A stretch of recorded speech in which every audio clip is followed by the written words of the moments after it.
ça va, ça va. Je crois que je dois d'abord m'excuser de ne pas venir avec des slides, mais j'ai l'habitude, à moins de 10 minutes, de ne pas faire de slides, à 20 minutes de faire des slides. Et puis peut-être je fais partie de cette génération qui fait des slides tous les jours et qui est pourtant allergique aux slides parce qu'elle a été finalement éduquée à faire des notes articulées en 3 parties, 2 sous-parties chacune, etc. Donc il y a peut-être un effet culturel, un effet de lassitude et je pense un effet de présentation. Alors le sujet qui résulte de travaux que nous avons menés sur à la fois la démographie et l'épargne d'une part et deuxièmement l'épargne et l'investissement porte sur l'investissement de long terme dans les sociétés vieillissantes. Alors la première question que je me suis posée, c'est qui les sociétés vieillissantes, si je voulais être rigoureux, parce que de fait l'ensemble du monde est vieillissant. Donc je vois des sociétés vieillissantes et puis des sociétés vieillissantes. Mais je ne vois pas des sociétés rajeunissantes qui viendraient s'opposer à des sociétés vieillissantes ou des sociétés en état de stagnation. Donc je me suis un peu posé quelques questions et finalement par rapport à mes collègues, j'ai fait le choix de traiter l'ensemble des sociétés vieillissantes, c'était plus aisé, c'est-à-dire l'ensemble du monde. C'est aussi peut-être une des raisons pour lesquelles je ne pouvais plus vous présenter de slides parce que j'aurais accumulé un ensemble d'éléments sur la démographie qui bien évidemment pouvaient être présentés très agréablement par slide, mais j'en aurais eu à peu près une vingtaine. Alors, il me semble que pour ce qui concerne l'investissement de long terme, il faut tout de suite dire qu'il y a 4 grands facteurs qui peuvent influer l'investissement de long terme. Alors, le premier, c'est la nature du système financier lui-même. C'est normal, si le système financier est efficace, s'il est transparent, à ce moment-là, l'allocation des ressources investies se fait correctement, l'information est parfaite et l'allocation est optimale et assure une rémunération des investisseurs absolument efficace. Vous avez un deuxième élément, c'est l'existence d'incitations publiques qui jouent un rôle important. Par exemple, en France, la fiscalité a joué un rôle déterminant dans l'allocation de l'épargne.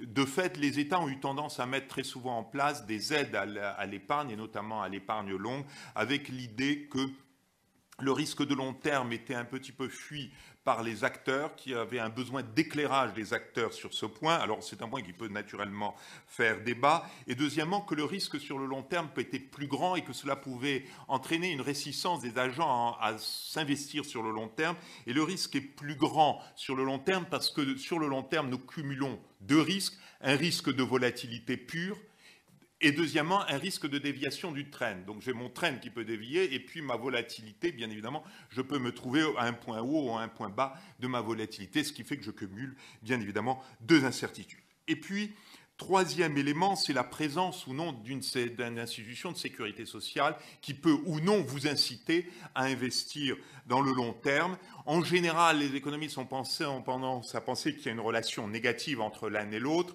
même si l'exemple de la France, au fond, ne confirme pas tout à fait cette analyse. Je ne vais pas rentrer là-dedans, ce n'est pas l'objet de la présente présentation, mais c'est un point qu'il faut avoir à l'esprit. En tout état de cause, je crois qu'il faut souligner ce point, c'est que dans les pays émergents, où se trouve aujourd'hui, Ikatnun, la majorité de la population de plus de 65 ans, la question d'un système de protection publique est quasi négligeable. Ça veut dire que pour la majorité de la population âgée, la très grande majorité de la population âgée, la question d'une protection sociale dans le cadre d'un système de sécurité sociale n'est pas une question pertinente. Notons bien que dans des pays comme la Chine ou l'Inde, de toute façon, cela ne concerne qu'au maximum 10% de la population dans les hypothèses les plus optimistes. Quatrième facteur, eh bien, c'est le point qui nous intéresse ici, c'est la démographie. Parce que la démographie, naturellement, a un effet sur l'épargne et à travers l'épargne sur l'investissement long. Et bien évidemment, nous avons tous à l'esprit le modèle par excellence du lien entre le vieillissement et l'investissement, qui est le modèle du cycle de vie. Alors, je crois que malheureusement, quand on parle de vieillissement, la plupart des personnes ont une vision un peu unidimensionnelle du vieillissement et on parle souvent de l'accroissement du taux de dépendance comme un des indicateurs du vieillissement, c'est-à-dire le nombre de personnes âgées sur le nombre d'actifs notamment. En fait, le vieillissement est un phénomène extrêmement complexe qui combine plusieurs facteurs et qui combine à tout le moins 4 facteurs en même temps. Premier facteur, c'est la baisse de la fertilité. Deuxième facteur, c'est l'augmentation de la durée de vie à la naissance. On peut être plus fertile ou moins fertile, mais on peut avoir des espérances de vie à la naissance différentes, liées d'ailleurs aux questions de santé que vient d'évoquer Philippe.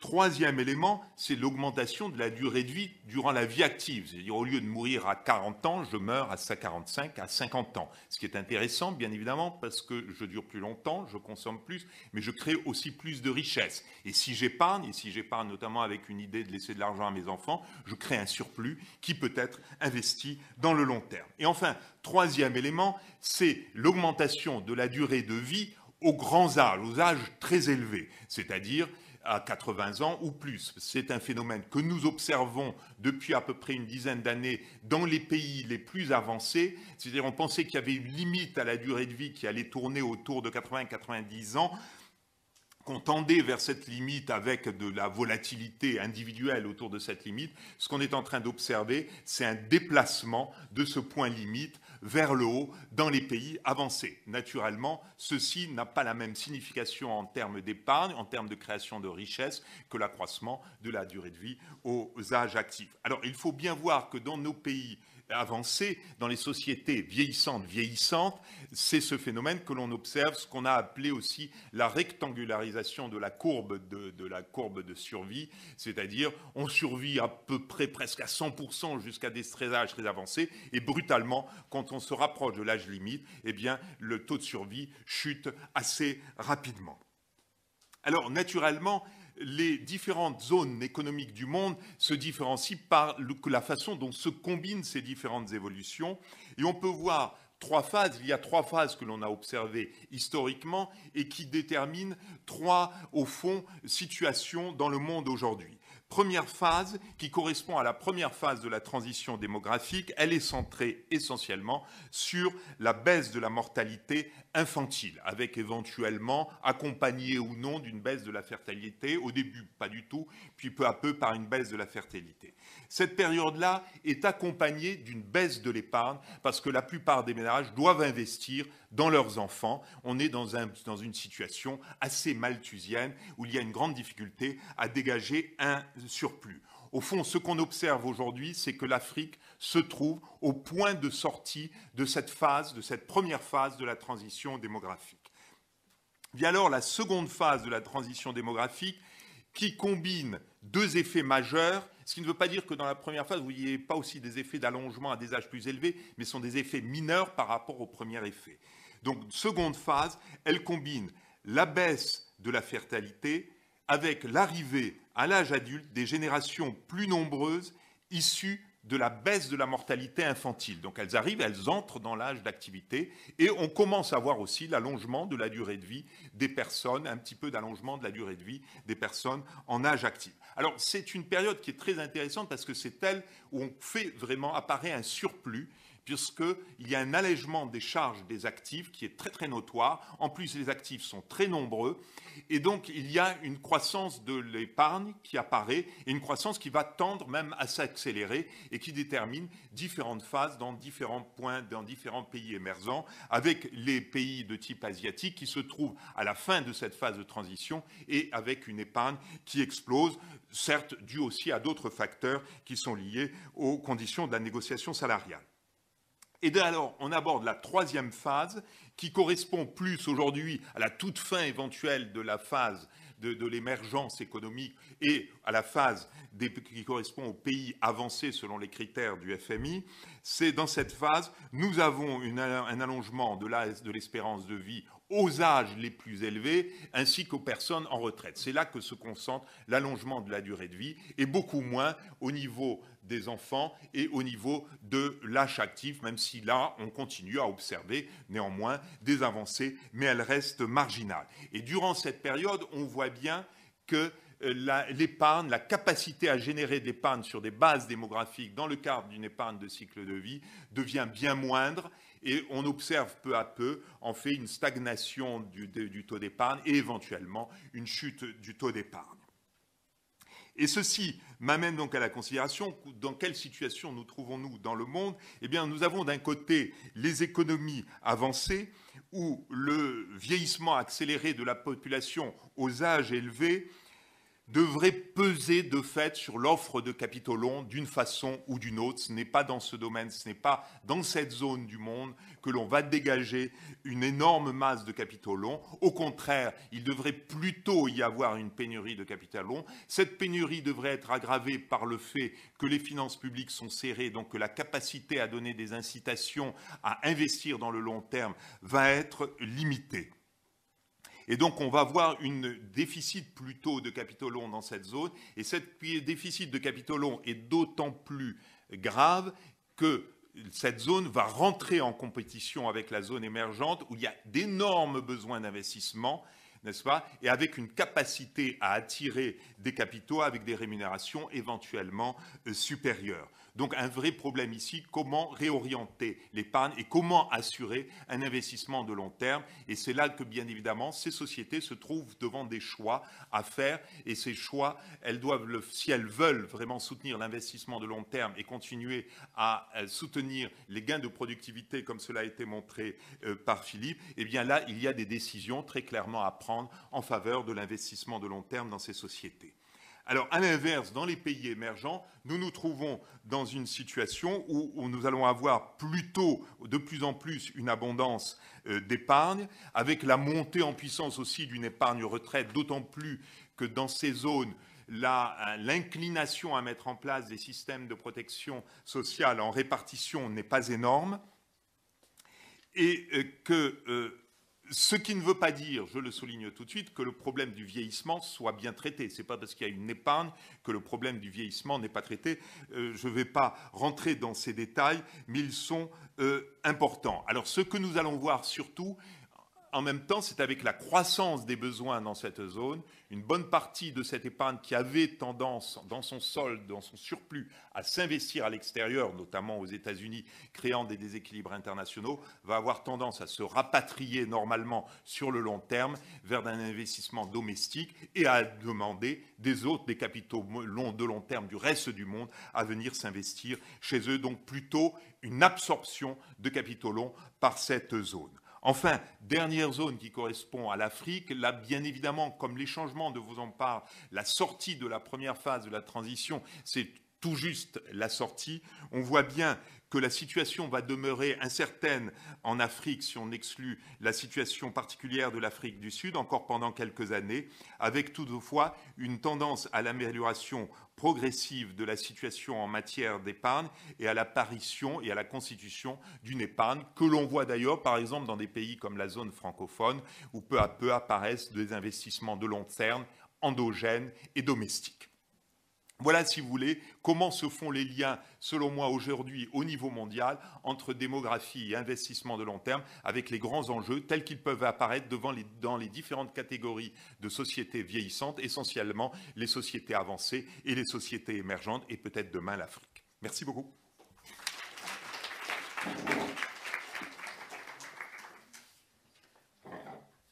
Oui, alors on va avoir un échange d'environ un quart d'heure ou 20 minutes avec des questions posées, puisqu'on doit rendre l'antenne d'ici 4h, 4h10 maximum.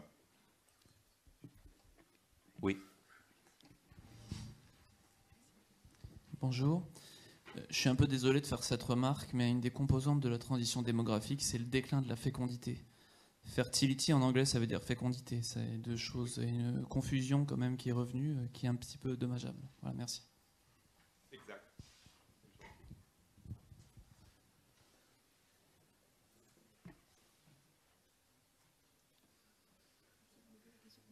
André.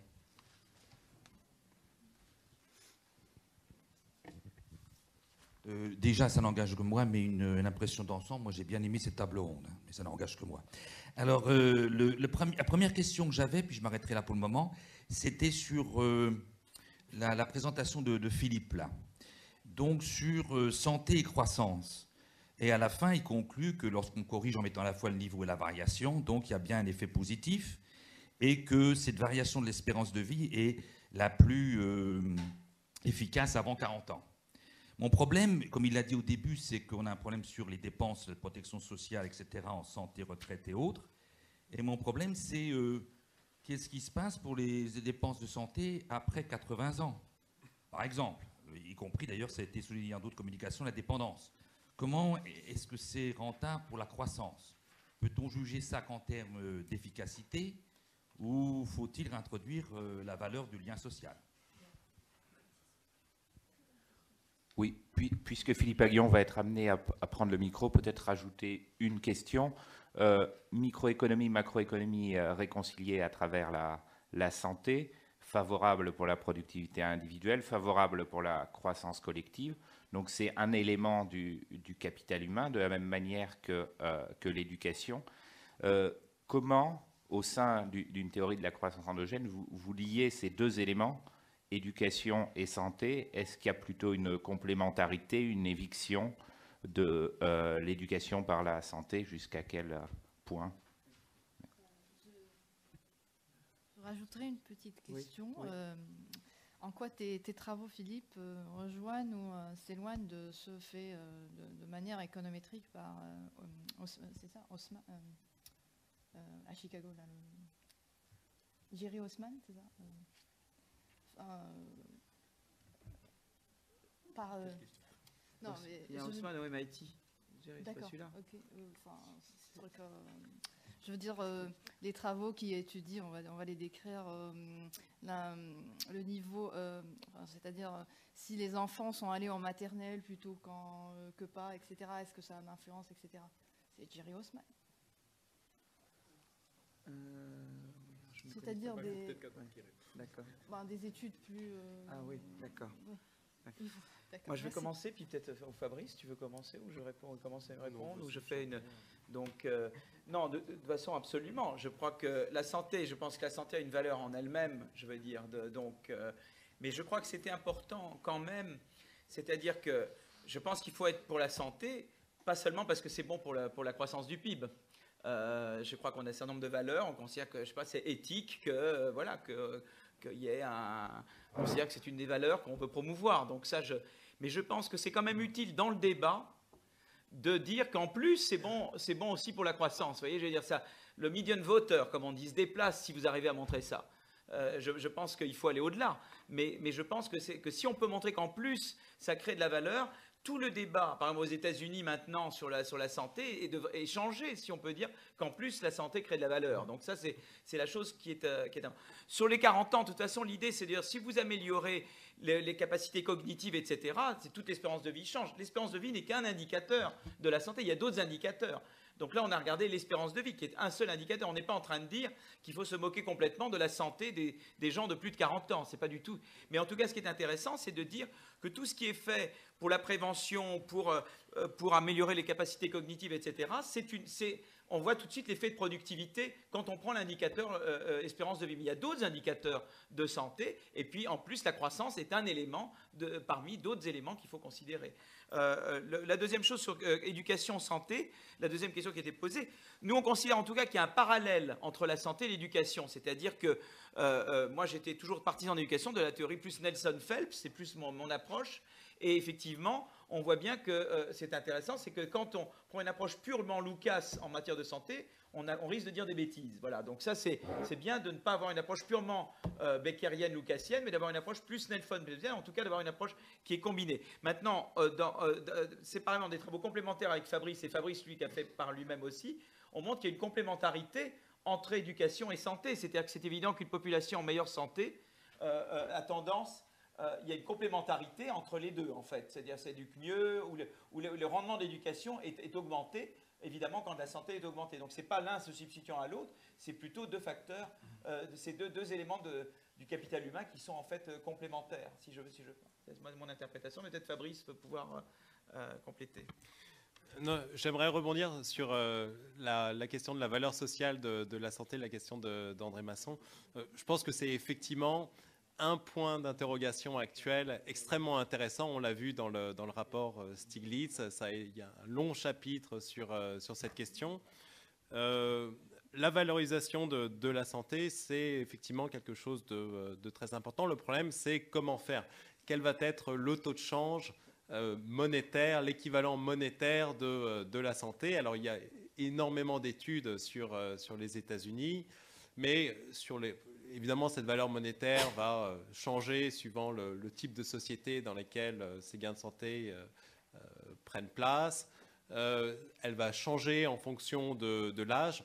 Donc, je dirais, il n'est pas évident de dégager un consensus sur ces études à la base de préférences révélées. Ce n'est pas quelque chose qui, me semble-t-il, fait consensus parmi les économistes. Mais je suis entièrement d'accord avec toi pour dire que c'est une piste de réflexion extrêmement intéressante.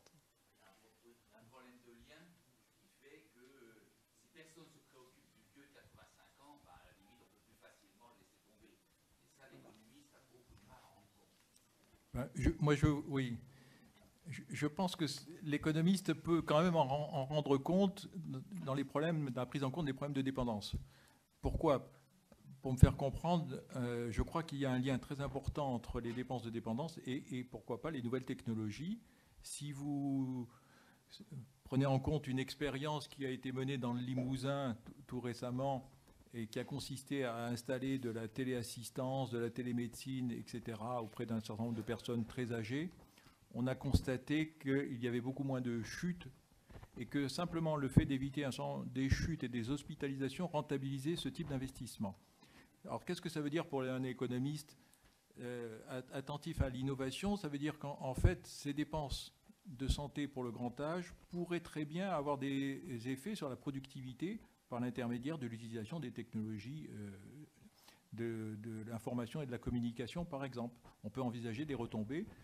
Et ceci va dans le sens de ce qu'on assiste au Japon, où on a tendance à penser que, par exemple, la robotisation est une industrie qui peut être au service, évidemment, des personnes âgées, mais aussi des plus jeunes et provoquer des gains de productivité dans les décennies qui viennent. Juste ajouter un commentaire, je ne sais pas dans mon domaine absolument de compétences, mais qui est juste le cas, justement, l'opposition entre la situation des personnes de plus de 80-85 ans dans les pays avancés et la situation des mêmes personnes, par exemple en Chine, si par hasard elles ont le malheur de ne pas avoir une famille qui s'occupe d'elles. Là, très clairement, s'applique ce que dit André, c'est-à-dire elles ne sont pas, il n'y a pas d'externalité vue par la société positive de l'aide à ces personnes et de la prise de l'amélioration de la santé de ces personnes.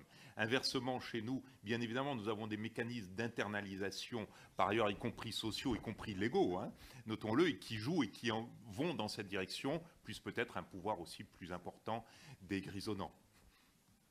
On va prendre encore quelques questions dans la salle. Oui, au milieu.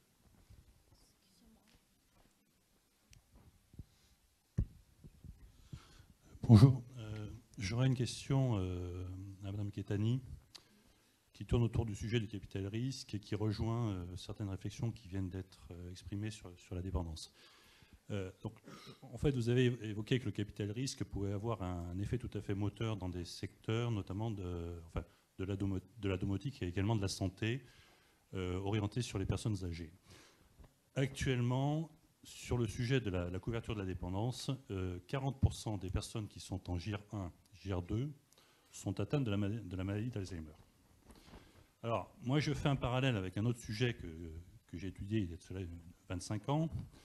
Lorsqu'on s'est posé la question de l'assurabilité du HIV, il y a de cela 25 ans, en 1985 donc, on se rendait compte que ce n'était pas assurable. 10 ans après, la trithérapie est sortie, et du jour au lendemain, en fait, le HIV est devenu assurable du point de vue des couvertures de prêts, etc. Donc, si je fais le même raisonnement, si on trouve une thérapie sur la maladie d'Alzheimer, le coût du risque, enfin de l'assurance dépendance, va chuter de 40%. Et ça va complètement modifier la vision que l'on va avoir du financement de l'assurance dépendance dans les années qui viennent. Donc, alors c'est une suggestion. Pensez-vous que le capital risque puisse avoir un rôle dans ce domaine clairement médical pour les personnes âgées, et y aurait-il matière finalement à faire une business case, à faire un calcul de rendement? Vous soulevez un problème très important. En effet, plus les techniques avancent et plus des maladies comme donc, vous citiez en 85 le HIV, et donc actuellement, en ce qui nous concerne, la maladie d'Alzheimer deviennent assurables. Et ça rentre complètement dans des enjeux de politique économique. On est en plein débat sur la dépendance. Est-ce qu'il faut faire un 5e pilier ou pas? Donc, la manière et la vitesse avec laquelle on va faire des progrès dans des maladies très handicapantes comme Alzheimer déterminera le coût de l'assurabilité de la dépendance, clairement. Ensuite, le capital risque, c'est quelque chose qui, clairement, si elle est orientée vers les bons projets et en complémentarité avec la R&D qui se fait dans les universités, peut aboutir à des résultats, y compris et principalement dans ce qu'on appelle les biotechnologies, des résultats thérapeutiques, par exemple pour l'Alzheimer, qui pourront complètement changer la donne si jamais on découvre des résultats majeurs. Il y a beaucoup y compris en France, il y a beaucoup de biotechnologies qui travaillent de firmes biotechnologiques qui travaillent sur les remèdes pour Alzheimer. Et il y en a qui sont même arrivés à des stades 3, c'est-à-dire que la molécule était en stade très développé, prête à être commercialisée. Donc moi je pense que dans le futur, on aura bien entendu des résultats, surtout si on investit de plus en plus dans le capital risque. Cependant, c'est-à-dire c'est pas quelque chose qu'on contrôle. C'est des marchés qui sont très compétitifs, qui ont leur autonomie, mais qui en même temps ont besoin d'un coup de pouce important de la part de l'État et qui surtout, je veux insister sur un point important, c'est que le capital risque n'existe pas tout seul. Il faut déjà que le système universitaire, le système de recherche, le système des clusters soit très développé et que ça s'insère donc dans une politique économique d'un pays donné. Par exemple, on voit que les pays nordiques comme la Suède ont un capital risque très développé. On voit que la Belgique, par exemple, a des résultats en termes de biotechnologie que la France n'a pas. Et bien sûr, nos intervenants américains peuvent vous raconter qu'à la Silicon Valley, ça ne se passe pas du tout comme en France. On va prendre encore 2 questions dans la salle, les 2 en même temps. Oui, André? Moi, c'était maintenant, je passais à Alain, sur les questions, sur le texte d'Alain. Donc, son idée, c'est donc gain de productivité et pouvoir d'achat, en gros, si on veut. Ou bien ça gagne pour le salaire net. Bon. Alors, la première chose, c'est que on n'a pas forcément les mêmes positions selon qu'on parle de retraite, de santé ou d'autres. Sur la retraite, en fait, il y a normalement une solidarité. Donc, en fait, ce qu'il faudrait maintenir constant plus ou moins, c'est le ratio pension sur salaire net, y compris net des contributions sociales.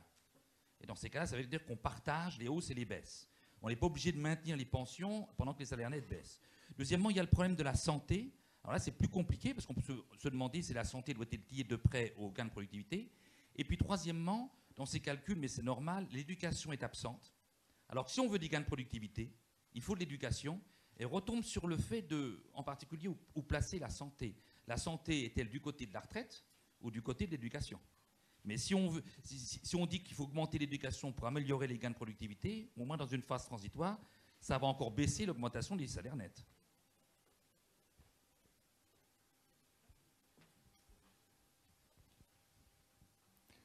Pas d'autres questions? Bon, alors Alain, à toi la conclusion. Ou du moins, pour répondre à André, non, ce qu'on a fait, ce sont des projections très simples en supposant que le montant des prélèvements obligatoires, autres que ceux qui sont dus aux dépenses de santé et de retraite, était constant. Alors, ceci peut se discuter, bien sûr. On peut très bien imaginer qu'il faille investir dans l'éducation et que donc ceci va contribuer aussi, pourquoi pas, à augmenter les prélèvements obligatoires d'une certaine manière. On peut imaginer que le chômage va diminuer et que ceci permettra, pourquoi pas, de baisser les cotisations chômage et de baisser les prélèvements de ce type. C'est pour ça qu'on en était arrivé, nous, à la conclusion qu'il serait très intéressant qu'il y ait des simulations et des projections avec des scénarios faits pour les années de 2035, là où l'effet du vieillissement va être plus accéléré entre maintenant et 2035, et puis jusqu'à l'horizon 2050, comme ceci a été en partie fait pour les retraites. il nous semble dommage que les dépenses d'assurance maladie et les autres prélèvements obligatoires ne fassent pas l'objet de telles projections à l'avenir pour aider justement à ce type de choix qu'André posait.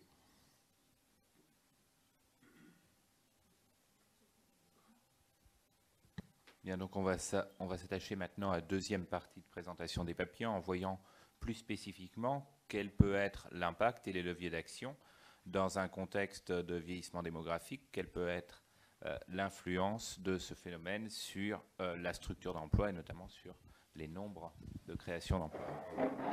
Le deuxième atelier de cet après-midi est consacré au marché du travail, donc à l'impact du vieillissement sur le marché du travail. Et cet impact, a priori, va être tout à fait considérable, notamment par l'évolution de la structure de la population, mais aussi par l'évolution de la demande, de la consommation. Et on va essayer d'aborder ces aspects cet après-midi au travers de 4 interventions. La première intervention sera faite sur l'emploi, relation emploi et productivité. Elle sera présentée par Gilles Berset. Gilles Berset est directeur à la Banque de France et professeur d'économie à l'Université de la Méditerranée. Ensuite, il y aura une présentation sur l'aspect du marché du travail par Anne Epaulard, qui est sous-directrice à la direction du Trésor. Puis une présentation sur l'effet du vieillissement sur l'emploi, présentation par Jacques Pelletan. Et pour terminer, une présentation sur les institutions et leur adaptation face à l'allongement de la durée de vie. Cette présentation sera faite par Didier Blanchet, qui est chef des études économiques, membre à l'INSEE et membre du corps, et chercheur associé à la chaire Assurance et risques majeurs.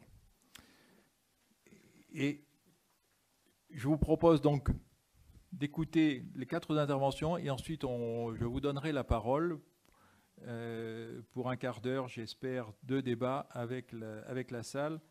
Et on doit impérativement arrêter à 17h pour pouvoir enchaîner et respecter les horaires de la table ronde qui va suivre. Donc Gilles Berset, tu as la parole.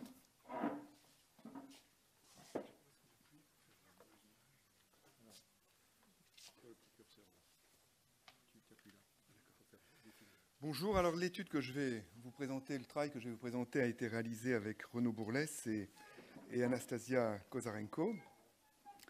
Et la question qu'on se pose est la suivante.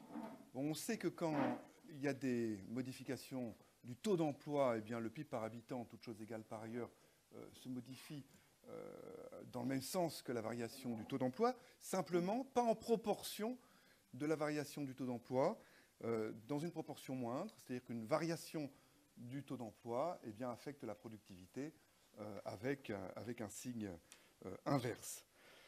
Il y a des rendements décroissants, en quelque sorte, du taux d'emploi. Alors, ces rendements décroissants du taux d'emploi viennent de quoi? Ils viennent de 2 choses. D'une part, un effet de composition de la population en emploi, au sens où l'augmentation du taux d'emploi signifie généralement le recours à davantage de main-d'œuvre moins qualifiée que la moyenne, d'une part. Et puis, deuxièmement, ça vient du fait, ça vient d'un effet, de ce qu'on appelle un effet de fatigue, c'est-à-dire qu'à même composition par qualification de la population en emploi, eh bien, il est clair que d'un effet de fatigue, pardon, d'un effet de sélection, c'est la population dans chaque catégorie de qualification, la population la plus productive, qui est d'abord employée. Alors, ce qu'on essaye de faire dans cette étude, c'est de caractériser, de distinguer ces deux canaux, en quelque sorte, des effets de variation du taux d'emploi sur la productivité et donc sur le produit intérieur brut par habitant. On essaie de le caractériser au niveau macroéconomique et puis ensuite en tirer quelques préconisations de politique économique pour savoir quel gain pourraient tirer les différents pays qu'on va analyser de l'adoption des meilleures pratiques en termes soit de structure par qualification et plus précisément par éducation de la population en âge de travailler, soit l'adoption des meilleures pratiques en termes de taux d'emploi. Alors, j'ai présenté très très rapidement la littérature existante sur la question, ou quelques éléments de littérature existante sur la question, les données sur lesquelles on a fait ce travail, les estimations qu'on a réalisées, et puis ensuite, et bien évidemment, les résultats qu'on obtient. Alors d'abord, sur la caractérisation des effets du taux d'emploi, des variations du taux d'emploi sur la productivité, eh bien, il y a des analyses qui ne distinguent pas dans cette caractérisation la composition de la personne, de la population en emploi, selon ses différents niveaux de qualification ou d'éducation. Et puis, il y a toute une liste de travaux qu'on donne ici, et qui aboutit à des semi-élasticités de la productivité par rapport au taux d'emploi, qui se situe dans une fourchette allant de moins 0,3 à moins 0,6. C'est-à-dire qu'une hausse de 1 point du taux d'emploi abaisserait la productivité moyenne dans l'ensemble du pays d'un facteur moins 0,3 à moins 0,6%. Et puis il y a des travaux qui essayent de distinguer, de décomposer la main-d'œuvre, la population d'emploi, selon différentes caractéristiques, que ce soit le sexe, que ce soit l'âge, que ce soit la qualification. Et là, on peut, dans cette littérature, distinguer 2 types de travaux. Des travaux qui basent cette caractérisation des effets spécifiques des modifications des taux d'emploi de chaque catégorie sur la productivité, sur des estimations donc économétriques.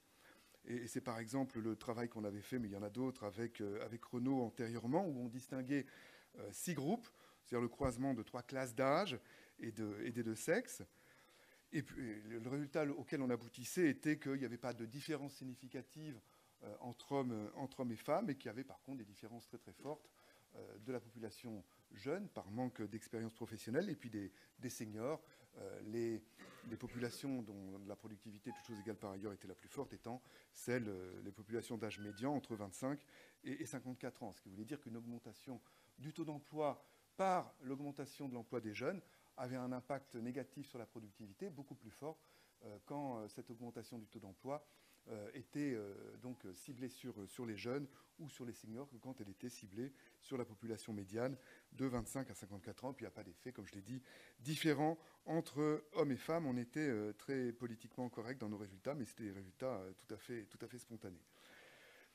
D'autres approches abordent la question de façon calibrée, sans estimation économétrique. Alors calibré, ça veut dire quoi? Bien, en faisant l'hypothèse traditionnelle, que le rapport des productivités marginales des différentes catégories de populations distinguées, bien que ce rapport de leur productivité marginale est égal au rapport de leur coût, et ça suppose bien évidemment que les marchés du travail fonctionnent parfaitement, et puis que bien sûr aussi les données dont on dispose sur les coûts de la main-d'œuvre pour différentes catégories de population, eh bien ces données ont une certaine fiabilité. On peut citer à cet égard-là l'étude qui a été faite par Boulol, ou celle que Boulol a faite, Hervé Boulol a faite avec Turner, où ils vont jusqu'à distinguer 30 groupes de population en croisant 5 classes d'âge, les 2 sexes et 3 niveaux d'éducation. Alors ici, dans l'approche qu'on a menée, on a une approche économétrique, on a quelques petites difficultés à croire complètement à la qualité des données sur un panel de pays, qualité des données sur le coût en main-d'œuvre pour les différents groupes de population qu'on veut distinguer. Et on va distinguer dans cette approche économétrique trois groupes de population selon leur niveau d'éducation. Alors les données qu'on utilise sont un panel de pays de l'OCDE, c'est des données annuelles. Il y a 21 pays de l'OCDE pour lesquels on dispose des données utiles pour l'analyse, et on dispose de ces données sur la période 1980-2007. On distingue donc, je l'ai dit, 3 groupes d'éducation. En dessous, les personnes qui n'ont pas accédé à l'éducation secondaire, les personnes qui ont accédé ensuite à l'éducation secondaire mais qui n'ont pas accédé à l'éducation tertiaire, et puis enfin les personnes qui ont accédé à l'éducation tertiaire. Alors l'inconvénient évidemment de ce type de travaux, outre qu'on fait l'hypothèse que ces élasticités par groupe sont les mêmes d'un pays à un autre, qui est une hypothèse forte, mais il n'y a pas de travail de ce type-là qui échappe à des hypothèses fortes. L'inconvénient de ce type de travail, c'est qu'on a assez peu de points. On a 400 observations seulement si on ne distingue pas les différents niveaux d'éducation de la population en âge de travailler. Et puis ces 400 points se réduisent comme une peau de chagrin à 163 observations, simplement, c'est-à-dire croisement pays-année, quand on distingue les trois niveaux d'éducation de la population en âge de travailler. Alors, un petit peu d'abord de description. Quand on essaye de voir la structure de la population en âge de travailler, donc de 16 à 64 ans inclus, selon les différents niveaux d'éducation, eh bien, on constate des très très grandes différences entre les différents pays ici présents dans l'analyse. Hein. En haut, en blanc, c'est la proportion de personnes ayant eu accès à une éducation tertiaire. En bleu clair, éducation secondaire, et puis en bleu foncé, uniquement l'éducation primaire ou éventuellement rien du tout.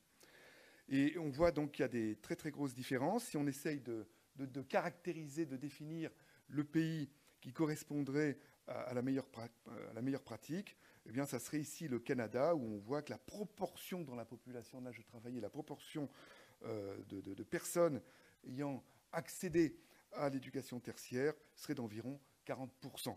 Alors, il y a d'autres pays, par contre, qui sont très très loin. L'Italie est à environ 10%, le Portugal est à environ 10%. Donc, vous voyez qu'il y a des différences quand même considérables entre les pays ici distingués. Ces chiffres-là sont donnés en coupe pour la seule année 2005. Si maintenant on regarde les taux d'emploi, c'est le graphique qui est projeté. On a décomposé le taux d'emploi selon les contributions au taux d'emploi des différentes populations caractérisées par leur niveau d'éducation. Bien, on constate ici aussi, mais c'était également connu, je ne vais pas m'y attarder, on constate de grandes différences entre les pays. La meilleure pratique serait l'Islande, avec un taux d'emploi de la population d'âge de travailler d'environ 85%. Néanmoins, compte tenu de la taille de l'Islande, qui est quand même très, très réduite, et pas des événements récents qu'a connus sur les 2 dernières années l'Islande, on a pas retenu ce pays pour caractériser les meilleures pratiques. Le pays qu'on a retenu pour caractériser les meilleures pratiques, c'est le pays qui vient juste après l'Islande, mais quand même assez loin derrière, à 75% à peu près, c'est le Danemark. Donc 10 fois plus, un petit pays, mais quand même 10 fois plus gros que l'Islande. Alors on voit des écarts quand même assez importants avec ici les pays. Enfin, on voit qu'il y a des pays qui cumulent avec à la fois un défaut d'éducation supérieure dans la population en âge de travailler, l'Italie, et un taux d'emploi très très bas, l'Italie également, puisque son taux d'emploi frôle les 60%, mais est inférieur à 60% pour l'année 2005.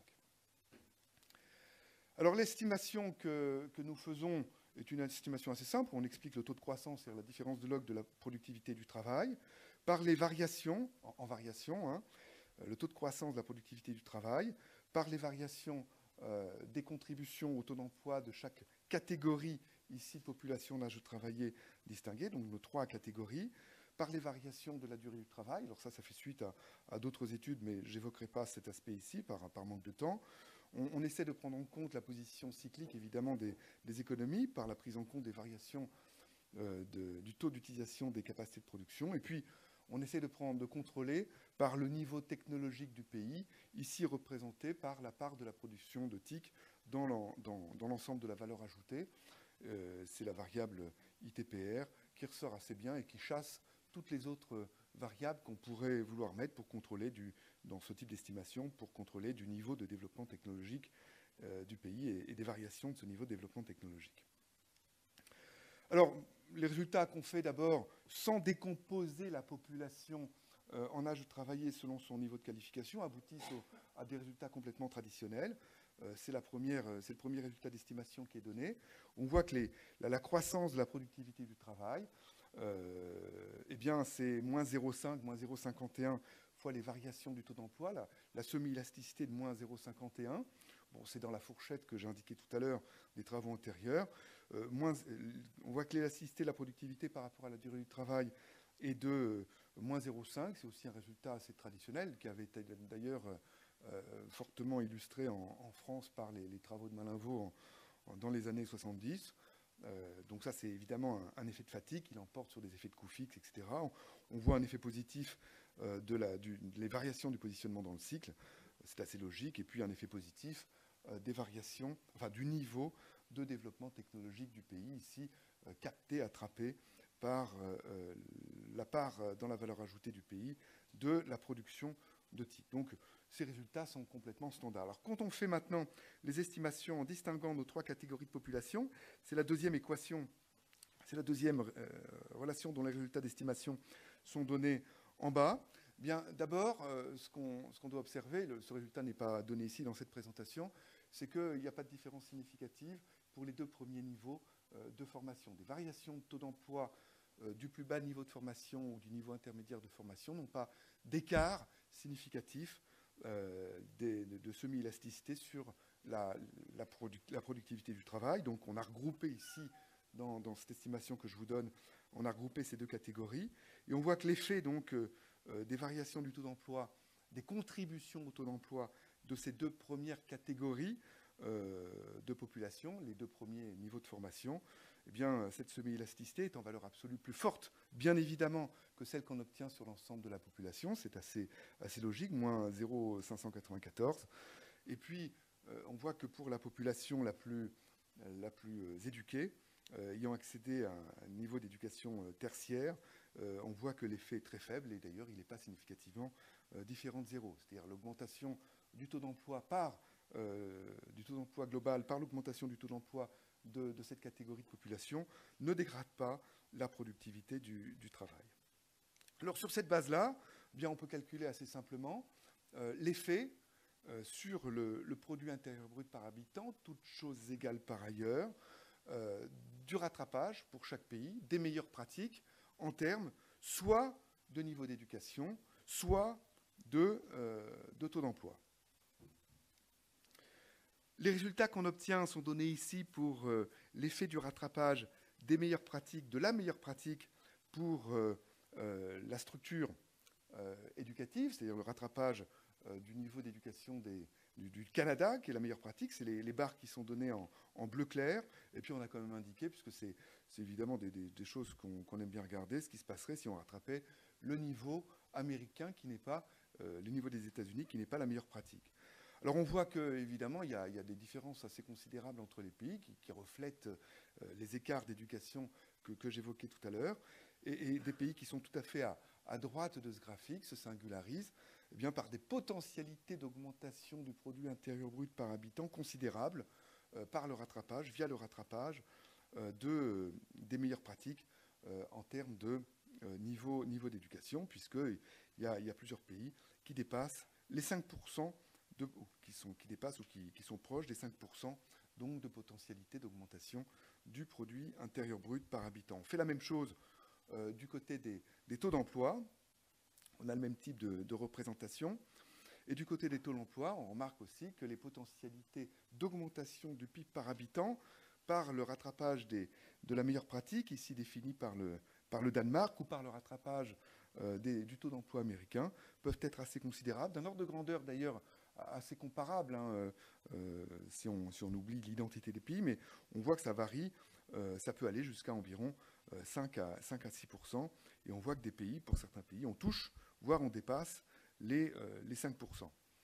Alors, si on essaye de caractériser, ce sera mon dernier transparent, si on essaie de représenter un petit peu les attentes, de résumer les attentes que peuvent avoir les différents pays en termes d'augmentation du PIB par habitant, soit par le rattrapage des meilleures pratiques éducatives, soit par le rattrapage des meilleures pratiques de taux d'emploi, et puis en distinguant de façon purement normative les gains inférieurs à 2,5%, les gains compris entre 2,5% et 5%, puis les gains supérieurs à 5%.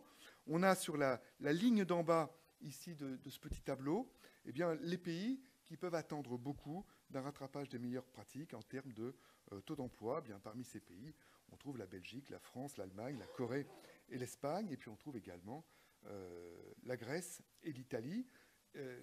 Du côté en colonne maintenant, les pays qui ont le plus à attendre du rattrapage des meilleures pratiques en termes éducatifs sont l'Autriche, le Portugal, la Grèce et l'Italie. Et puis on voit que les États-Unis se singularisent par le fait que les attentes sur ces 2 tableaux, en quelque sorte, sont les plus faibles parmi le croisement des attentes, en tout cas, est le plus faible parmi tous les pays ici distingués. Voilà, je vais m'en arrêter là, mais il est clair, pour rester dans la logique des présentations d'aujourd'hui, que ces potentialités d'augmentation du PIB par habitant sont évidemment des potentialités de facilité de financement de la protection sociale.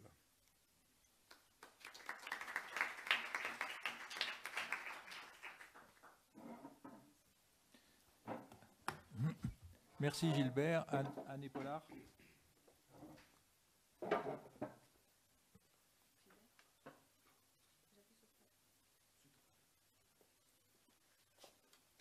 Bonjour, je vais vous présenter un rapide travail qui est plutôt un peu de la plomberie et une mécanique des fluides, plutôt des flux d'entrée et de sortie, sur ce qu'on peut attendre du vieillissement de la population active française sur le marché du travail et l'impact sur le taux de chômage. Alors pourquoi je dis française? Parce que toutes les populations ne vieillissent pas de la même façon. Je crois qu'il en a déjà été question ce matin et dans la séance précédente. Et en fait, dans chaque population qui vieillit, il y a au moins 2 effets de structure qu'il faut prendre en compte, et puis éventuellement un effet taille.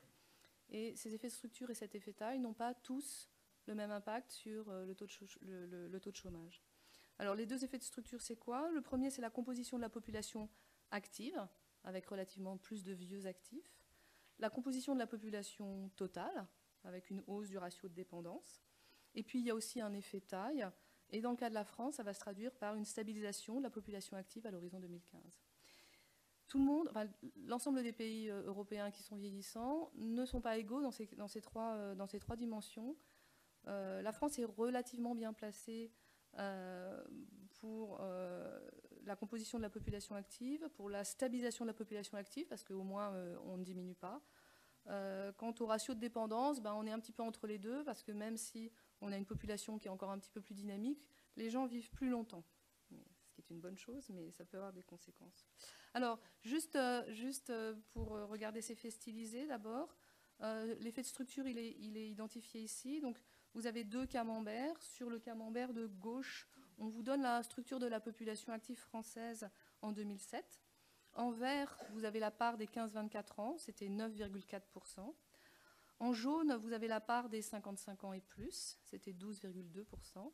Et en bleu, c'était la part des 25-54 ans, qui était un peu supérieure à 70% en 2007. Que doit-on attendre de la structure de la population active en 2020 ?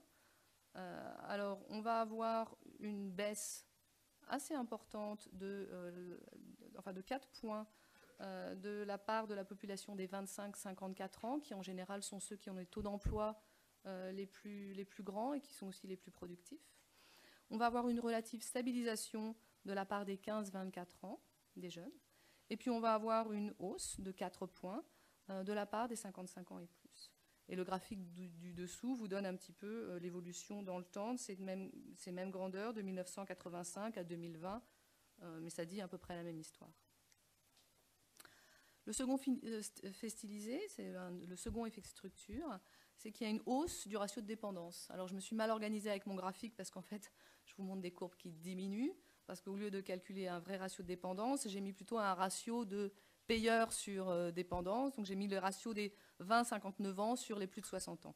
Mais ce ratio baisse, il passe de 2,5, ça veut dire qu'il y a 2 actifs et demi par retraité en 2007, à quelque chose comme 1,9 en 2020 et en 2020.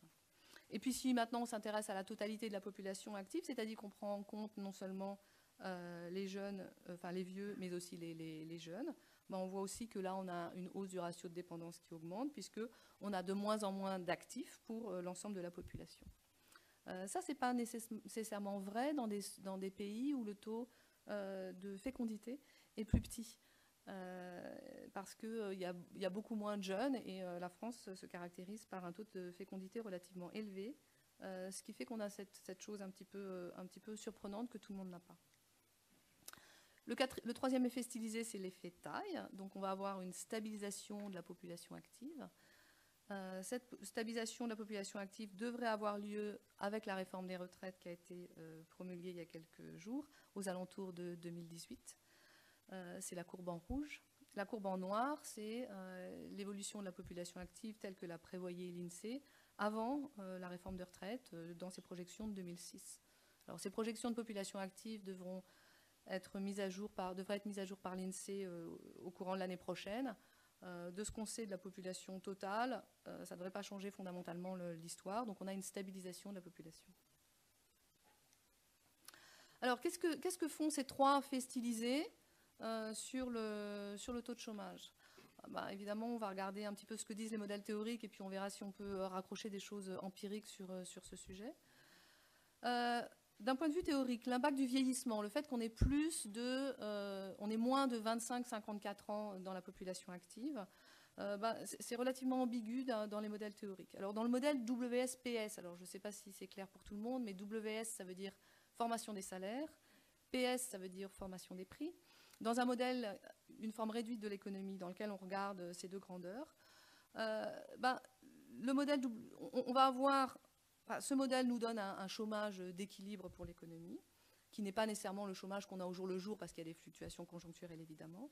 Mais le risque du vieillissement de la population active, c'est qu'il y a un petit peu une prise de pouvoir syndical par les plus vieux, par les seniors, auquel cas, ça risque d'augmenter le taux de chômage des jeunes, notamment des moins qualifiés. Il y a un risque que le taux de chômage augmente. On ne peut pas faire des calculs qui aillent vraiment au-delà de ça. Ceci dit, on sait comment contrecarrer ça par des politiques économiques. Normalement, on sait que le taux de markup joue aussi un rôle dans ce modèle de salaire et de prix, et que dans les secteurs, si dans un certain nombre de secteurs abrités, on augmente la concurrence, c'est-à-dire on réduit le taux de markup, alors on a peut-être une chance que l'éventuel effet négatif du vieillissement de la population sur le taux de chômage soit contrebalancé. Dans le modèle d'appariement, donc le modèle d'appariement, c'est un modèle où il y a des entreprises qui postent des emplois parce qu'elles ont des emplois vacants. Et puis il y a une autre, en face de ça, il y a un marché du travail qui est plus ou moins efficace à pourvoir ces emplois qui sont vacants. Là, le résultat du vieillissement de la population est clairement ambigu, surtout si on le combine à une réforme des retraites. Alors d'une part, avec un vieillissement de la population, on peut imaginer que les travailleurs âgés, qui sont plus difficiles à placer sur le marché du travail, réduisent l'efficacité du processus d'appariement entre les jobs vacants et ceux qui en cherchent. Et ça peut résulter, enfin ça doit résulter normalement en une hausse du taux de chômage. Ceci dit, l'allongement de la durée de vie, de la durée d'activité, accroît les incitations pour les entreprises à poster des emplois vacants, et en faisant des petits calculs, on peut montrer que il peut y avoir ces 2 effets ont l'air de se compenser. J'ai pas vraiment de preuves empiriques de ce que je dis, hein, donc il va falloir voir la suite. On s'est quand même amusé à faire, je vais sauter celle-là, essayer de faire un petit calcul, un exemple illustratif dans lequel on applique les taux de chômage de chacun des groupes d'âge, on leur applique le taux de chômage en 2020 à celui qu'ils avaient en 2007. Et qu'est-ce qu'on voit? On voit que si on avait un taux de chômage agrégé de 8%, c'était le bon temps en 2007, okay, avec un taux de chômage des 55 ans et plus qui était relativement faible parce que beaucoup en fait n'étaient plus sur le marché du travail, un taux de chômage des 25-54 ans qui était de 7%, puis un taux de chômage très élevé des 15-24 ans comme la France sait les faire. Okay, on voit que si on reproduit ces taux de chômage par structure d'âge de la population, on verra qu'en 2020, le taux de chômage lui-même ne bougera pas. Si jamais on regarde ce qu'il faudrait en termes de variation, on peut imaginer différentes compositions pour obtenir un taux de chômage d'équilibre de 7% ou de 6% à l'horizon 2020 avec la structure de population que l'on a. On va, sans grande surprise, hein, l'effet, si jamais on veut baisser à 6%, il est probable qu'on va devoir faire un effort dans toutes les dimensions et sur tous les âges, y compris sur les 25-54 ans. Mais ça, c'est juste de la plomberie très, très simple. En tout cas, si jamais on fait ça, si jamais on croit qu'il y a des marchés qui sont segmentés pour les vieux, pour les gens d'âge moyen et pour les très jeunes, et qu'il y a 3 taux de chômage d'équilibre, 1 par population, on voit que le vieillissement de la population n'est pas de nature à changer durablement le taux de chômage. Finalement, l'impact du taux de chômage, on s'est intéressé aussi sur le deuxième effet de structure, hein, qui est le fait qu'on a un taux de dépendance qui augmente. Là, les chiffres ne sont pas très heureux. Une hausse du taux de dépendance, ça veut dire, selon nous, ça va aboutir à une augmentation du chômage si jamais, si jamais on est obligé d'augmenter le taux de prélèvement pour financer les transferts sociaux croissants. C'est peut-être ce vers quoi on s'oriente. Alors, pour vous mettre des chiffres derrière ça, selon la Commission européenne, dans un contexte de vieillissement de la population, les dépenses de public de santé devraient croître d'ici 2060 entre 1,1 et 2,3% de PIB en France, avec un scénario central à 2 points de PIB. Okay. Et nous, on a fait de notre côté des petits modèles. En moyenne, alors ce n'est pas de la science exacte, mais ça donne quand même une idée. Un point de prélèvement obligatoire en plus durablement, ça réduit en France l'emploi de 150 000 unités. Donc si jamais vous faites 2 points de prélèvement, ça fait 300 000 unités, 300 000 emplois de moins. Alors évidemment, vous pouvez faire des impôts plus ou moins malins. Okay. Si vous taxez le carbone, c'est moins. Si vous taxez le travail et le travail non qualifié, vous détruisez beaucoup plus d'emplois. Donc là, il y a des choix de fiscalité relativement importants à faire.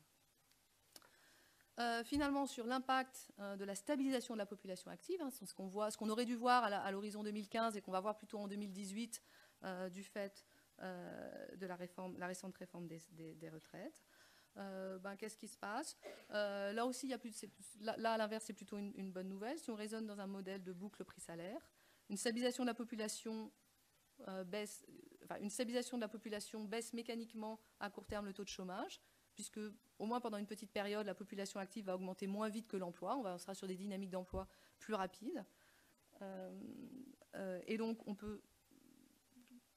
comme on sait qu'on ne peut pas durablement être très très loin du taux de chômage d'équilibre, il y aura des hausses salariales qui nous ramèneront un petit peu vers ce taux de chômage d'équilibre. Néanmoins, dans le cas que je crois vrai, dans lequel il y a des effets d'hystérèse, on peut espérer que le fait d'avoir une population active qui se stabilise permettra de diminuer légèrement le taux de chômage d'équilibre.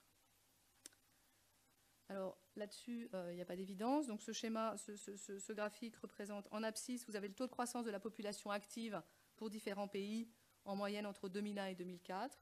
Et vous voyez que le taux de chômage en ordonnée n'est pas du tout relié à la variation de la population active. Bon. Le graphique pertinent, ce serait effectivement d'avoir plutôt le taux de croissance de la population active avec en ordonnée le taux de croissance du taux de chômage autour du moment où la population se stabilise. Ça aurait été une bonne idée de le faire, je ne l'ai pas fait, je vous laisse le soin de le faire chez vous. Ok, alors après, toujours un petit peu sur l'impact de la stabilisation de la population active, on a fait des petits calculs au Trésor pour savoir si on était capable d'absorber le surcroît de population active qui allait venir de la réforme des retraites. Et même d'aller au-delà, c'est-à-dire d'aller vers un taux de chômage qui serait en 2020 de 7%. Et donc là, qu'est-ce que vous avez? Donc, en 2010, on avait une population active d'un peu plus de 28 millions de personnes. On avait un taux de chômage de 9,5%, donc il y avait 25 490 000 emplois en France. En 2020, si on prend les projections de l'INSEE de population active de 2006, auxquelles on rajoute l'impact des retraites, on aura une population active de la réforme des retraites, on aura une population active de 28 800 000 personnes. Imaginons que je veuille avoir un taux de chômage de 7%. Ça voudrait dire que je devrais avoir un emploi en milliers de 26 780 000 personnes. Ça fait combien? Ça veut dire que sur 10-11 ans, il faut créer 9-10 ans, il faut créer 1 290 000 emplois. Est-ce que c'est faisable? Oui. Ça veut dire qu'on devrait créer sur la période 2011-2020, on devrait créer 143 000 emplois par an pendant 9 ans. Okay. À titre de comparaison, si je prends la période 97-2007, il y avait 222 000 emplois par an qui étaient créés dans le seul secteur marchand. Donc c'est quelque chose qui n'est pas inatteignable, pourvu que les politiques économiques, la fiscalité et ce qui se passe sur le marché des produits aillent dans le bon sens. Malgré la réforme des retraites, le fait que la population quand même va ralentir, on peut espérer, on a les moyens de réduire durablement le taux de chômage. J'ai pris 7% ici pour ne pas être trop ambitieuse, mais on aurait pu facilement montrer qu'à 6%, c'était faisable. Pour ceux qui suivent les chiffres conjoncturels, les créations d'emplois en 2010, sur les 3 premiers trimestres de l'année, c'est 105 000 créations d'emplois. On ne sera peut-être pas à 143 000 emplois dès 2010. Mais c'est quand même quelque chose qui est éventuellement atteignable. Je vous remercie.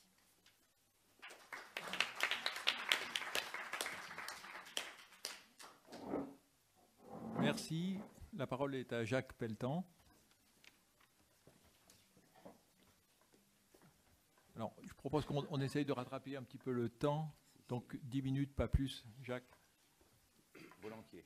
Alors, en réalité, je me suis interrogé ici sur l'impact du vieillissement de la population sur la structure d'emploi durant les prochaines années, en adoptant une vision purement réduite à la notion de structure de population, avec un aspect très mécaniste. Et la question à laquelle je voulais tenter de répondre, c'était de savoir si les emplois créés par le vieillissement de la population, notamment dans le secteur de la santé et des services à la personne, allaient être capables de compenser ce que l'on perdait dans l'industrie. Parce que l'on dit quand même plus que de raison que les emplois créés pour les services à la personne ont de grande qualité, c'est de ne pas être délocalisables, ce qui laisserait quand même un petit peu sous-entendre que ça peut remplacer ceux qui ont été délocalisés ou issus de la désindustrialisation. Alors pour ça, plusieurs aspects. Essayez d'abord de déterminer l'impact du processus de vieillissement démographique sur la structure des emplois, en regardant purement les effets structure et en ne s'attachant pas aux modifications des goûts par tranche d'âge, mais uniquement en s'attachant aux effets structure. Analysez plus spécifiquement les secteurs qui sont réellement affectés par ces mutations démographiques et mettre en correspondance les emplois qui peuvent être issus de ce processus avec ceux qui sont en l'occurrence perdus dans le domaine de l'industrie. Alors pour ça, on peut accéder assez facilement par l'INSEE à la consommation effective finale des différents types de biens et services par tranche d'âge, c'est-à-dire il y a environ une douzaine de fonctions de consommation et au sein de cette douzaine de fonctions de consommation, on regarde la propension des différentes tranches d'âge à les consommer. Deuxième chose, les statistiques de l'INSEE nous donnent également l'évolution probable de la structure de la population dans les prochaines décennies, à l'horizon 2030 avec une assez bonne précision, à l'horizon 2060 avec une précision qui est à prendre avec beaucoup plus de précautions, ce qui permet d'en inférer en fait la structure de la population par tranche d'âge au niveau des ménages. À partir de là, je vous passe le calcul, mais on arrive à accéder à une modification de la consommation correspondant à chacune des fonctions de consommation et en considérant à la fois que les goûts de chacune des tranches d'âge n'est pas modifié pour chacun des biens et que la propension à consommer par rapport à l'épargne pour chacune des tranches d'âge n'est pas modifiée, ça nous permet d'avoir une typologie de l'évolution de la structure de l'emploi. Alors ce qu'on voit à grands traits, c'est que globalement ce qui est au milieu varie très peu et notamment les secteurs liés à l'industrie varient très peu et sont très peu affectés par la structure de la composition démographique. En revanche, le secteur de la santé, on pourrait dire au sens large, à la fois le secteur de la santé proprement dit, mais également les services d'aide aux personnes âgées, y compris en dehors du corps médical, sont positivement affectés. Et l'éducation, par contre, ce qui est quand même moins souvent signifié, toute chose égale par ailleurs, est également affectée de manière tout à fait négative. Et si on regarde de manière nette l'impact de ces différents éléments, on peut essayer de regarder, toute chose égale par ailleurs, combien d'emplois vont être créés, à la fois dans les services à la personne, dans la santé, et combien d'emplois vont être perdus dans l'éducation.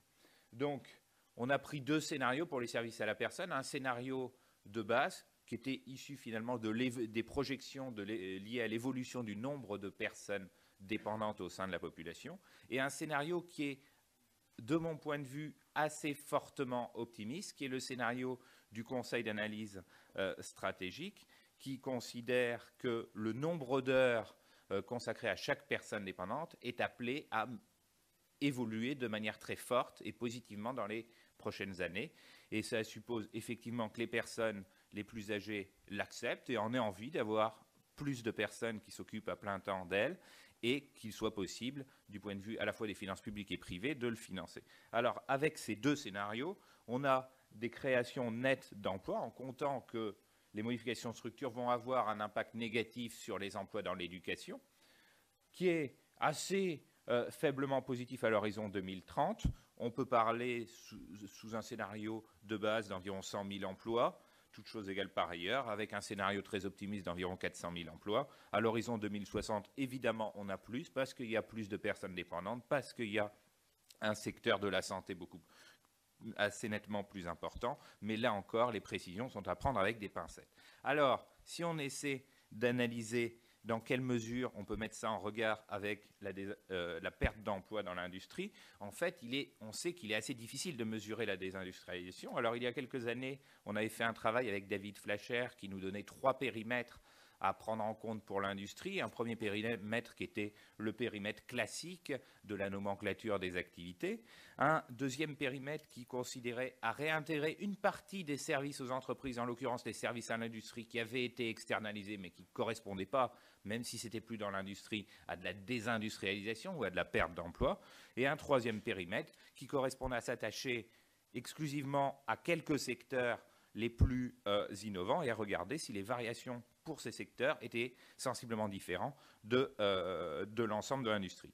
Alors on observait 2 périodes, 78-94 et 94-2003, et on voyait avec ces 3 types de périmètres que la période 94-2003 était plus encourageante que la précédente.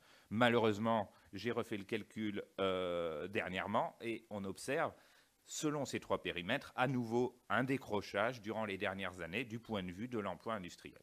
Alors, à partir de ces 3 types de mesures, j'ai conçu plusieurs hypothèses d'évolution de l'industrie dans les années futures, avec un premier scénario qui est un scénario extrêmement optimiste, qui est celui d'une stabilisation des effectifs industriels, ce qui suppose à la fois une très forte montée en gamme et qui suppose aussi de garder les services à l'industrie, donc une industrie qui serait capable de stabiliser ses effectifs.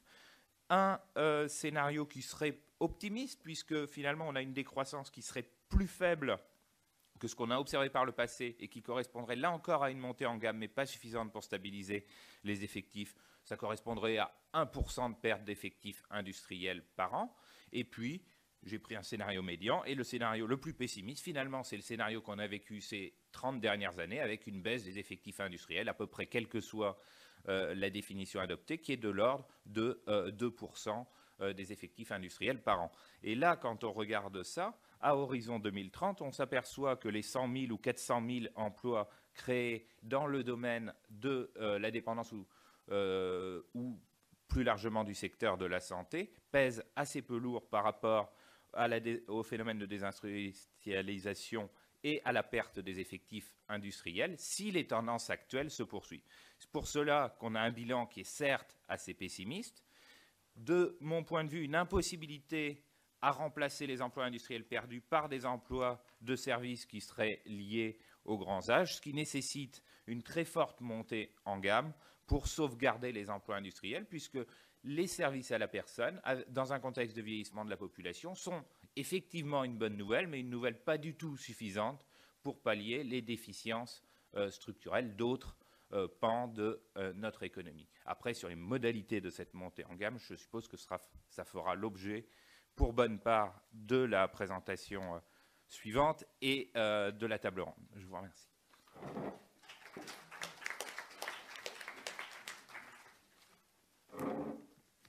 Merci Jacques. Dernière intervention, Didier Blanchet.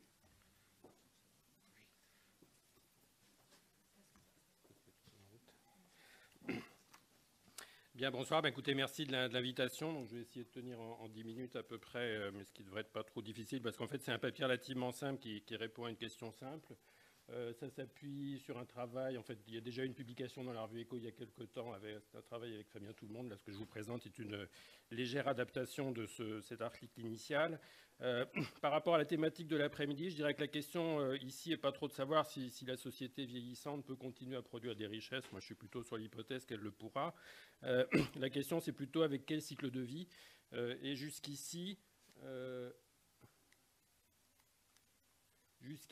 la croissance séculaire, au moins sur les 50 dernières années, un accroissement considérable de la production de richesse est plutôt faite dans le cadre de ce qu'on peut qualifier de concentration du cycle de vie active, qui a été entamé par ces deux bouts, avec une entrée en activité de plus en plus tardive et puis une sortie de l'activité de plus en plus précoce. Ceci étant intervenu dans un contexte qui était déjà un contexte d'allègement de la durée de vie, ce qui fait que la retraite, au contraire, elle a pu voir sa durée s'accroître par ces deux bouts, à la fois plus précoce et un décès plus tardif. Alors, bon, tout le monde dit aujourd'hui qu'il est souhaitable de repartir dans l'autre sens, et je partage plutôt ce point de vue. Donc, il ne s'agira pas ici de remettre en cause l'idée que remonter l'âge de la retraite est une des voies d'adaptation au vieillissement, et tout particulièrement à la composante qui est l'allongement de la durée de vie. Mais ce qu'on se propose de faire ici, c'est d'adopter un petit point de vue un petit peu plus global sur la question, pas limité à la retraite. Donc, il s'agit du problème du partage global du cycle de vie entre la période de formation initiale, puis une période où on cumule le fait de continuer à se former mais de commencer à travailler, puis une période qui est plus exclusivement consacrée au travail avant la période de retraite. Ça permet d'inclure notamment dans la discussion toute cette question de l'apport de la formation tout au long de la vie, qui est souvent présenté comme un remède miracle au vieillissement, à l'allongement des durées de vie, en tout cas quelque chose qu'il faudrait pousser dans ce contexte. Et puis je vais le faire en essayant de voir un peu les enseignements de notre petit modèle par rapport à une idée qui sous-tend un peu pas mal de choses qui sont proposées en matière de retraite. C'est l'idée que désormais on va bénéficier d'années de vie supplémentaires, et ce que serait la bonne règle d'allocation de ces années de vie, c'est un partage homothétique, c'est-à-dire on les attribue à la formation, au travail ou à la retraite. Enfin, en pratique, c'est plutôt sur le débat travail-retraite que ça a été appliqué, mais on les distribue homothétiquement à ce que sont les parts de ces deux activités, le travail et la retraite, dans l'organisation actuelle des cycles de vie. Alors, l'idée ne va pas être de remettre en cause cette idée, mais plutôt en sens inverse, de poser la question de savoir quelles sont les conditions qu'il faudrait remplir pour que cette forme d'allocation des années de vie supplémentaires apparaisse effectivement souhaitable pour les individus. Alors, ce sur quoi on s'appuie, c'est un modèle de cycle de vie assez banal, en fait. Les principaux éléments du modèle, ça va être... Alors, la seule petite originalité et complexité du modèle, c'est que c'est un modèle qui propose un traitement continu de l'âge, donc ce qui permettra de conduire à des belles courbes assez régulières de profil selon l'âge que vous allez voir dans un instant. À part cela, les éléments... C'est un modèle dans lequel, à chaque âge, les gens produisent en fonction du stock de capital humain dont ils disposent à l'âge courant. Ce stock de capital humain, il est gouverné par trois éléments. Il y a la formation, qu'elle soit initiale ou permanente, qui permet d'en accumuler. Il y a aussi un effet d'apprentissage par l'expérience. Donc le fait de participer à l'activité productive permet d'accroître ou d'entretenir son capital humain. Et il y a ce qui va jouer un rôle important, comme on va le voir, un taux de dépréciation exogène, et qui lui-même sera supposé, alors pour que le modèle produise des résultats un peu réalistes, mais cette hypothèse est plausible, on a supposé que cette dépréciation avait tendance à s'accélérer avec l'âge. Les autres ingrédients, il y a un coefficient, alors ce que les économistes appellent d'habitude de préférence pour le loisir, qu'on a supposé également croissante avec l'âge. Vous pouvez la rebaptiser si vous souhaitez pénibilité du travail. C'est exactement le même coefficient interprété de deux manières. Et puis, alors ce qui me paraît important dans le cadre de... Ce qu'on va faire, c'est de la statistique comparative. On va comparer des régimes permanents correspondant à différentes configurations démographiques ou économiques, et de la statistique comparative, donc entre des États a priori très éloignés dans le temps, disons aujourd'hui et 2050.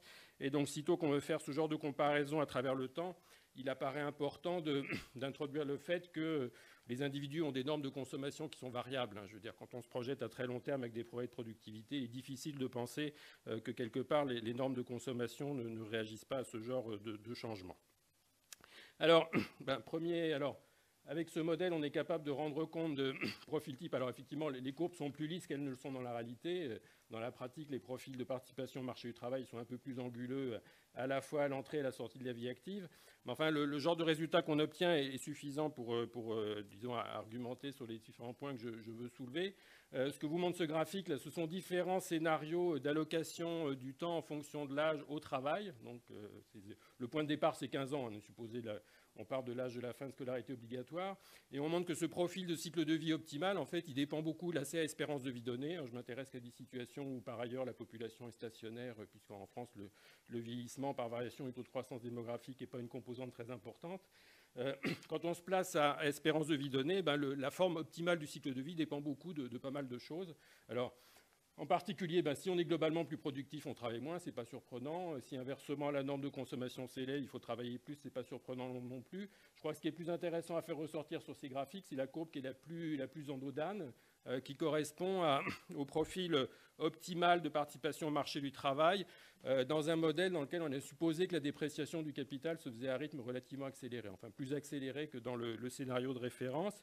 Et ce qui est important de noter, c'est que ce résultat, on l'obtient dans un modèle dans lequel les gens ont la possibilité de contrer cette dépréciation du capital humain par la formation. Hein. Donc, ce que ça nous montre, c'est que dès lors que la dépréciation du capital humain est rapide, certes, on va faire un peu plus de formation pour essayer de compenser ça, mais ce qui reste quand même préférable, c'est plutôt un scénario dans lequel vous accumulez beaucoup de capital humain au début de votre vie active, et puis ensuite, vous allez essayer de le valoriser de façon intense, mais sur un intervalle de temps relativement bref, pardon.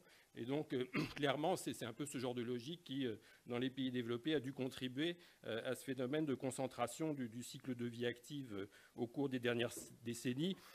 Si on accepte d'interpréter ici dépréciation du capital humain dans un sens un peu plus large que celui qui apparaît spontanément quand on lit les équations du modèle, donc plutôt en termes d'obsolescence relative. Bon, les profils qui en découlent pour la formation, donc effectivement, le modèle fait bien ressortir une période de formation initiale où on ne travaille pas du tout. Hein, il y a juste une répartition du temps entre se former et une certaine quantité de loisirs. Et puis ensuite, cette formation, ce temps consacré à la formation décroît avec l'âge et tend vers zéro avec le fait que l'horizon de la retraite se rapproche. Mais ce qui est important de noter, c'est que ce résultat ici n'est pas dû au fait que l'horizon de la retraite est fixé de façon exogène. Ce n'est pas un butoir qui s'impose aux gens et qui les dissuade de se former à partir d'un certain âge. C'est la logique du modèle qui fait que on a cette organisation ternaire. Certes, l'âge de la retraite va être un peu plus tardif lorsque l'espérance de vie est plus élevée, mais il y a toujours la même désincitation à se former quand on approche de ce point terminal de la carrière. Alors là, il s'agissait uniquement de simulations à durée de vie fixée. Donc ce qu'on fait ensuite, c'est qu'on fait, on fait 3 scénarios de vieillissement démographique dû à une augmentation de l'espérance de vie. Donc celle qui est simulée ici, c'est une augmentation qui nous fait passer de l'espérance de vie à 15 ans, en l'occurrence celle de 2003 qui était d'environ 62 ans, à celle qui était anticipée au moment où le travail a été fait par l'INSEE pour 2050, donc ça fait dans les 71 ans je crois à peu près, donc ça fait plus 14% de durée de vie totale. Et puisqu'on a vu que les profils de cycle de vie optimaux étaient assez sensibles à d'autres paramètres, on associe cette hypothèse démographique à différents scénarios d'évolution des paramètres économiques. Donc le premier, c'est une croissance pure de la rentabilité du capital humain, donc de la productivité qui tombe du ciel. Avec la même quantité de capital humain, on est ici plus productif qu'auparavant. C'est ce que vous avez en trait vert.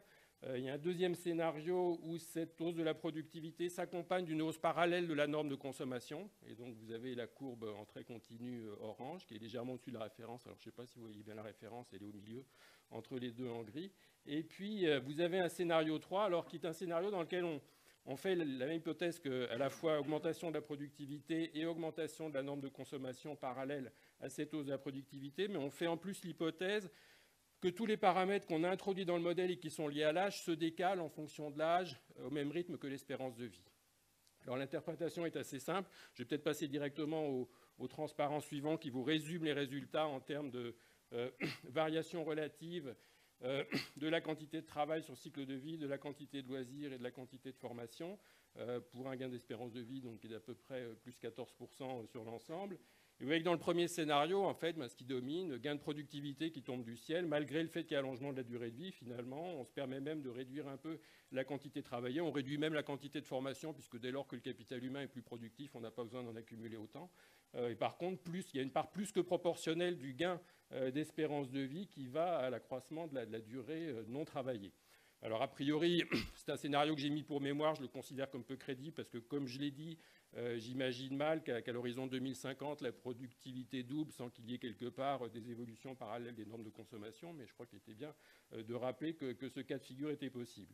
Si je fais évoluer la norme de consommation parallèlement à la productivité, et je suis presque à la conclusion, vous voyez qu'effectivement, on se rapproche un peu de cette idée de partage homothétique, mais il reste quand même une allocation plus que proportionnelle de la durée de vie supplémentaire à la durée de vie passée ni en emploi ni en travail.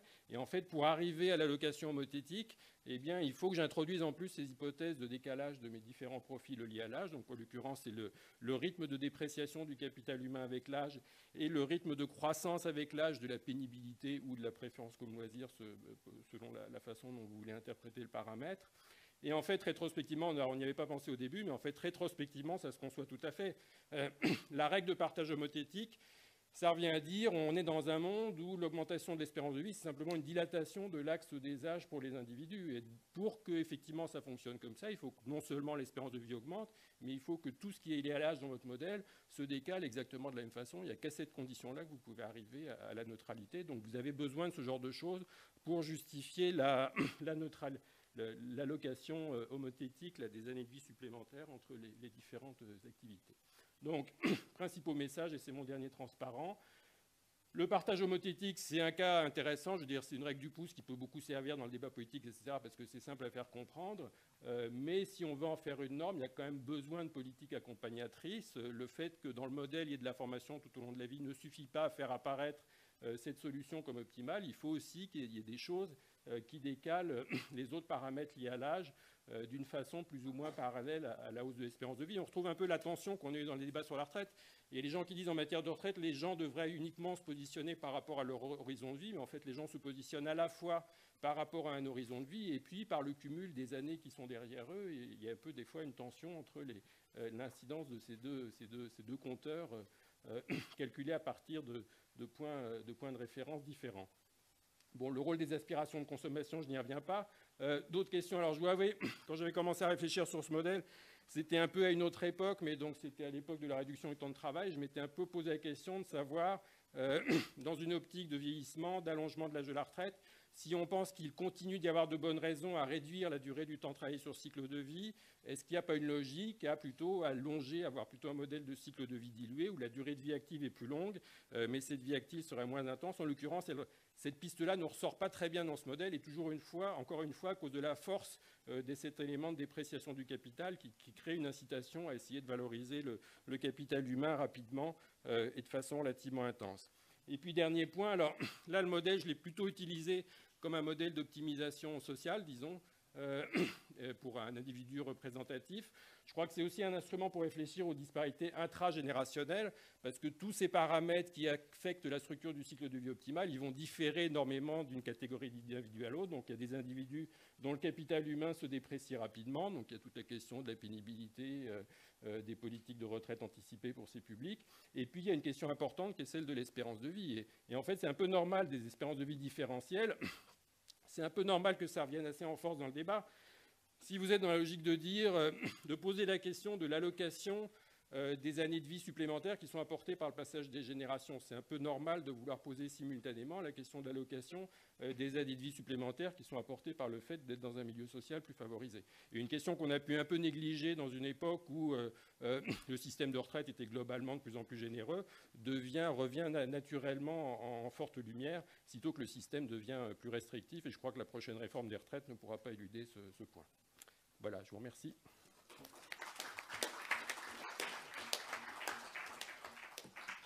Merci Didier Blanchet. La parole est à la salle. Je vous propose de prendre une ou deux questions, pas plus, pour pas qu'on prenne davantage de retard. Alors, il y a deux questions. Là.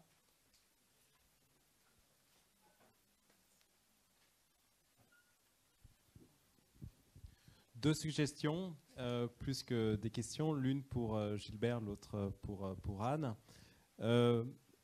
Tu as parlé de quantité d'éducation. Je crois qu'il aurait peut-être été possible de regarder également l'aspect de la qualité de l'éducation, puisqu'on sait que celle-ci diffère de façon assez radicale entre les pays. Ce qui aurait été peut-être possible de faire, ça aurait été d'interagir tes variables de niveau d'éducation avec cette fameuse variable d'Anouchek de qualité de l'éducation sur l'ensemble de la période, voire même de construire toi-même tes indices de qualité en prenant par exemple les dépenses par étudiant et par niveau d'éducation. Voilà, ça t'aurait peut-être donné des résultats plus fins au niveau de... on a tendance à penser que l'effet négatif de la participation sur la productivité moyenne sera d'autant plus faible que la qualité de l'éducation est élevée. La deuxième remarque pour Anne sur vieillissement et marché du travail. La question, je regarde particulièrement la question du chômage dans mon emploi actuel à l'OCDE. Et ça m'a donné, ce que tu as présenté m'a donné deux idées. Alors, on pense effectivement qu'il y a des effets démographiques structurels sur l'augmentation du chômage de longue durée. Hein. Aux États-Unis, il y a un article récent qui montre que la moitié de l'augmentation du chômage de longue durée est due à des effets démographiques, plus de femmes, des travailleurs plus âgés. La suggestion qui me vient à l'esprit, ça aurait été de régresser finalement le taux d'entrée et le taux de sortie du chômage sur ces variables démographiques. C'est relativement facile à faire. Est-ce que c'est quelque chose que tu as en tête ou que tu penses regarder à l'avenir? Merci pour ces commentaires. Je vous propose d'en discuter pendant la pause et puis peut-être de prendre une dernière question. Monsieur. Oui, oui. Je ne crois pas que les femmes soient moins productives que les hommes. La baisse de la productivité, tout le monde dit qu'elle arrive à partir de 52 ans pour les hommes. Si jamais en couple, les femmes sont moins productives, c'est qu'elles sont moins payées. Donc si on mesure la productivité par le salaire, c'est pas qu'elles sont moins productives, c'est qu'elles sont victimes de discrimination. Et puis elles ont un peu souvent moins accès à l'éducation. Donc il ne faut pas mêler les femmes et les vieux, c'est deux choses différentes. Oui, Gilbert, juste un petit point, je réponds en deux phrases. Et, évidemment, on a pensé à ces éléments-là, mais comme je l'ai dit au départ, on travaille déjà avec des échantillons très très réduits quand on veut distinguer les différents niveaux d'éducation. 163 points sur une vingtaine de pays, et pourtant sur 27 ans. Donc voilà, c'est ça qui nous a complètement limités. Quand on voulait prendre en compte des indicateurs de qualité d'éducation, on réduisait encore l'échantillon, et donc voilà, pour faire de l'économétrie, on avait un trade-off et on a choisi, en tout cas, de maximiser le nombre de points. Et cette maximisation nous en laisse déjà que 163 observations. C'est un critère, évidemment. Merci. Il y avait une question de ce côté-là, et ça sera la dernière. Courte, si possible. Oui, bonjour, Hervé Sauzet. D'abord, vous remercier de la qualité de vos interventions. 10 minutes, c'est dur pour vous pour aller vite, c'est dur pour nous pour suivre aussi. Donc, je voulais poser deux questions à Jacques Pelletan. Première, pour m'assurer que j'ai bien compris ce qu'il a voulu dire. Vous dites, si j'ai bien compris, il y a à peu près 450 000 emplois qui seraient créés entre la santé et les services à la personne, 150 et 300, grosso modo. Et vous dites ça ne compense pas les à peu près 800 000 emplois dans le scénario médian de destruction d'emplois dans l'industrie. C'est à peu près ça? Oui. Bon. Donc si ce résumé est exact, pourquoi est-ce qu'il y a une liaison entre les deux? En d'autres termes, s'il n'y avait pas vieillissement de la population, il y aurait peut-être de toute façon 800 000 emplois détruits dans l'industrie. C'est juste donc un bonus, je veux dire, apporté par le vieillissement, qui est ces 450 000 emplois créés pour entourer les vieux, comme on disait tout à l'heure. Est-ce que c'est oui. Ça que vous voulez dire, ou est-ce que vous voulez dire qu'il y a une corrélation entre les deux? Il n'y a pas de corrélation entre les deux dans la mesure où on observe sur nos calculs que le secteur industriel est très peu touché par l'effet démographique et l'effet de la structure démographique.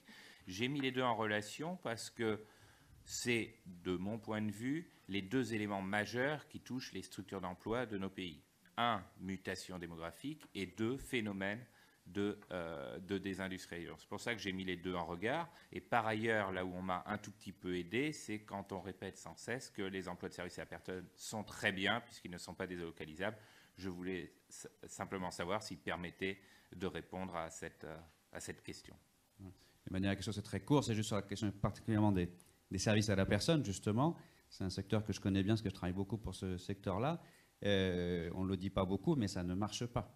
Et je pense que vous le savez, vous, comme économiste, c'est-à-dire que les spécialistes du vieillissement, le secteur des services à la personne fonctionne encore beaucoup aujourd'hui en économie, comment on appelle ça, enfin, en français, travail au noir, beaucoup plus que dans une économie organisée pour des tas de raisons, de coûts, de qualité de service, etc. Parce qu'on n'en reviendra pas là. Mais c'est un peu inquiétant, je trouve, de voir que les gisements d'emplois qui semblent naturels, pour entourer et faire du lien social au-delà quand la famille est plus capable ou parce qu'il y a moins d'enfants aujourd'hui pour entourer des personnes âgées, on n'arrive pas à trouver un modèle économique qui crée véritablement les 500 000 emplois que Borloo avait pensé pouvoir viser quand il a créé les 13 plateformes de services à la personne et donné 2 millions d'euros à chacun, ce qui a servi strictement à rien.